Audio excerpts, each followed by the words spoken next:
Break power कितना है, यानी ब्रेक अप्लाई करने के बाद गाड़ी कितनी देर में रुकती है। तो इसी को पता करने के लिए गाड़ी में बीपीसी या ओपीआरएस या MV5 होता है। तो आइए इसी के बारे में बात करें।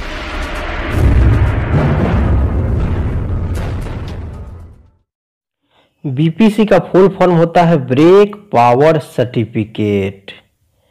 यह एक डॉक्यूमेंट होता है जिसमें ट्रेन में निर्धारित आवश्यक ब्रेक पावर के बारे में लिखा हुआ रहता है और इसी बीपीसी से लोको पायलट को पता चलता है कि वह गाड़ी को सुरक्षा के साथ आगे ले जा सकता है और कभी भी आवश्यकता पड़ने पर अपनी गाड़ी को नियंत्रित कर और रोक सकता है।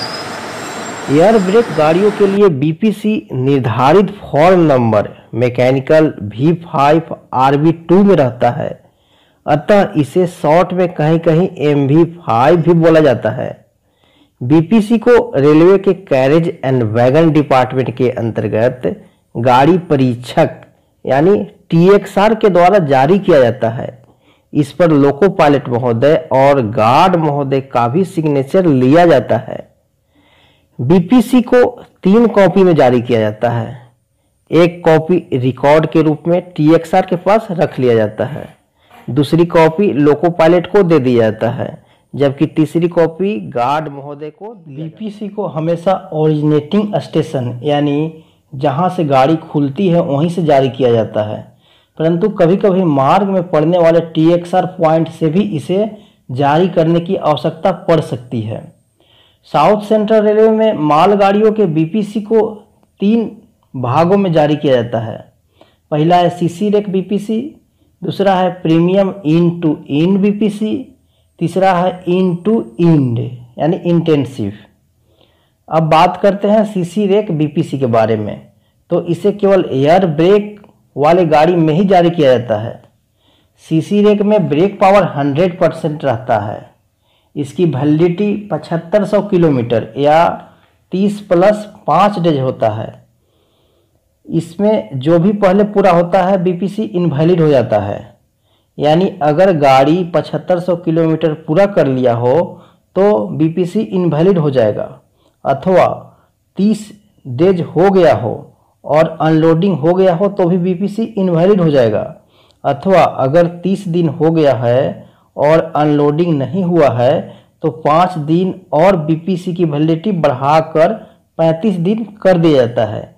यानी कहने का मतलब है बीपीसी को, इस तरह के बीपीसी को 5 दिन का ग्रेस पीरियड दिया हुआ रहता है। लोको पायलट को इस बीपीसी पर गाड़ी द्वारा तय की गई दूरी लिखना जरूरी होता है, साथ ही साथ सिग्नेचर करना होगा और नाम और डेट भी लिखना होगा। अगर लोको पायलट ऐसा नहीं करते हैं तो इस बीपीसी की वैलिडिटी 30 दिन हो जाएगा। सीसी रेक बीपीसी का कलर प्रायः येलो कलर होता है। अब बात करते हैं premium end to end BPC के बारे में। तो इसका ब्रेक पावर 95% होता है। इस बीपीसी का कलर ग्रीन होता है। इसकी वैलिडिटी 12 + 3 डेज होता है, जिसमें 3 डेज ग्रेस पीरियड होता है। अगर गाड़ी लोडेड स्थिति में है और अपने डेस्टिनेशन की तरफ जा रहा है लेकिन बीपीसी की वैलिडिटी 12 डेज हो गया हो तो ऐसी स्थिति में इस बीपीसी की वैलिडिटी 3 दिन और बढ़ा दिया जाता है, यानी कुल वैलिडिटी 15 दिन कर दिया जाता है, ताकि लोडेड स्थिति में पुनः बीपीसी बनवाना न पड़े। फिर भी अगर 15 दिन के बाद भी यह गाड़ी अपने डेस्टिनेशन पर नहीं पहुंचता है तो बीपीसी इनवैलिड माना जाएगा और इसे फर्स्ट TXR पॉइंट पर इसका एग्जामिनेशन किया जाएगा। इस बीपीसी वाले गाड़ी का अगर 12वें दिन अनलोडिंग हो जाता है तो इसकी वैलिडिटी उसी दिन खत्म हो जाएगी और पुनः लोडिंग नहीं होगा। देखिए इस बीपीसी के फर्स्ट कॉलम में इशू करने वाले का नाम लिखा हुआ है, जैसे NTSK/TSK NF रेलवे, यानी इस बीपीसी को NF नॉर्थ फ्रंटियर रेलवे के न्यू तिनसुकिया जंक्शन से इशू किया गया है। देखिए यहाँ पर ट्रेन नंबर लिखा हुआ है। देखिए यहाँ पर लोड लिखा हुआ है जो कि 42 + 1 है, यानी इस गाड़ी में 42 वैगन के साथ साथ एक गार्ड ब्रेक वाहन भी है। देखिए ये बीपीसी का नंबर लिखा हुआ है, ये बीपीसी का इशू डेट है और ये बीपीसी का वैलिडिटी डेट लिखा हुआ है और ये गाड़ी का इंजन नंबर। देखिए ये इंजन का बीपी है जो 5 kg पर घन सेंटीमीटर स्क्वायर है और ये ब्रेक वाल्व का बीपी यानी ब्रेक पाइप का प्रेशर है जो कि 4.8 kg पर घन सेंटीमीटर स्क्वायर है। ये टोटल नंबर ऑफ सिलेंडर है जो कि 43 है और ये कार्यरत सिलेंडर है जो कि 41 है, यानी इस गाड़ी में 2 सिलेंडर काम नहीं कर रहा है, अर्थात आइसोलेट किया गया सिलेंडर 2 है। ये देखिए इसमें सभी 43 वैगन का सीरियल नंबर के साथ वैगन नंबर दिया हुआ है जो कि इस गाड़ी में अटैच है इसी क्रम में। ये देखिए कहीं कहीं स्टेशन मास्टर का सिग्नेचर के साथ साथ मुहर लगाया हुआ है। अगर इस गाड़ी में कुछ चेंज हुआ हो तो बीपीसी में ऐसा करना पड़ता है। तीसरा बीपीसी है इन टू इंड, जिसे इंटेंसिव ब्रेक पावर सर्टिफिकेट भी कहा जाता है। इस बीपीसी सभी स्टॉक के लिए बनाया जाता है। इस बीपीसी को एक गाड़ी के लोडिंग से लेकर अनलोडिंग तक के लिए बनाया जाता है, यानी जब इस गाड़ी का अनलोडिंग हो जाता है इस बीपीसी का वैलिडिटी खत्म हो जाता है।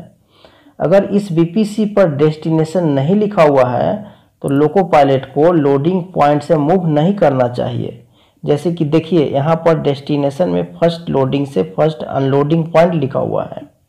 एयर ब्रेक वाले इस बीपीसी का कलर ग्रीन होता है और ब्रेक पावर 90% होता है, जबकि वैक्यूम ब्रेक वाले इस बीपीसी का कलर पिंक होता है और ब्रेक पावर 85% होता है। इन टू इन बीपीसी वाले खाली रेक को लोडिंग पॉइंट पर इशू डेट को मिलाकर 4 दिन के अंदर पहुंचना चाहिए। सवारी गाड़ी के लिए जारी किए गए बीपीसी को ओपीआरएस यानी operational power of rolling stock कहा जाता है। गुड्स ट्रेन के बीपीसी की तरह इसमें भी issue date, issue station, train number, engine attach होने का समय, प्रेशर रेडी होने का समय, वैलिडिटी इत्यादि लिखा हुआ रहता है। तीनों तरह के बीपीसी के वैलिडिटी के बारे में हम लोग तो चर्चा कर चुके हैं, लेकिन और कई सारी परिस्थितियां हैं जिसके कारण बीपीसी इनवैलिड हो जाता है। जैसे कि गाड़ी किसी टीएक्सआर स्टेशन में 24 घंटा या रोड साइड स्टेशन में 96 घंटा से अधिक समय के लिए स्टेबल हो तो भी बीपीसी इनवैलिड हो जाएगा। एक और परिस्थिति है, अगर गाड़ी के रेक को डिस्टर्ब किया जाए और उसकी बनावट को 10 या अधिक 4 व्हीलर वैगन से बदला जाए तो भी बीपीसी इनवैलिड हो जाएगा। अब प्रश्न उठता है कि बीपीसी इनवैलिड हो गया हो और वहां टीएक्सआर पॉइंट भी नहीं है तो गाड़ी चलेगी तो कैसे चलेगी?